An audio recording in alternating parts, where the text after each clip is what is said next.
તીવ્ર થવા માટે તમારે ખરેખર કંઈ કરવાની જરૂર નથી. હું અત્યારે અહીં ખૂબ જ તીવ્રતા સાથે બેઠો છું. તમે મને ક્યારેય પણ તીવ્ર ન હોવ એમ નહીં જુઓ. મારો આરામ પણ તીવ્ર હોય છે. મારી પ્રવૃત્તિ પણ ખૂબ જ તીવ્ર હોય છે. મારી ઊંઘ પણ ખૂબ તીવ્ર હોય છે. હું તીવ્રતા વગર કંઈ જ નથી કરતો, કેમ કે જીવન જ તીવ્રતા છે. તીવ્ર હોવું એ મારો વિચાર નથી. તીવ્ર હોવું એ તો જીવનનો સ્વભાવ છે. જે કંઈ પણ જીવંત છે તે તીવ્ર છે, બરાબર ને?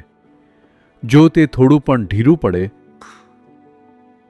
પતી ગયું. આ આખો ગ્રહ જ તીવ્ર છે.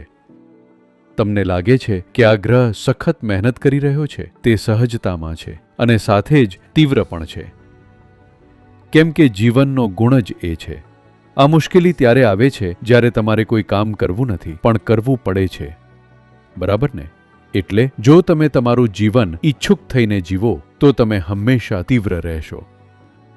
જો તમે ઈચ્છુક થયા વગર જીવશો તો ક્યારેક તમે સખત છો, ક્યારેક તમે ઢીલા પડી જશો.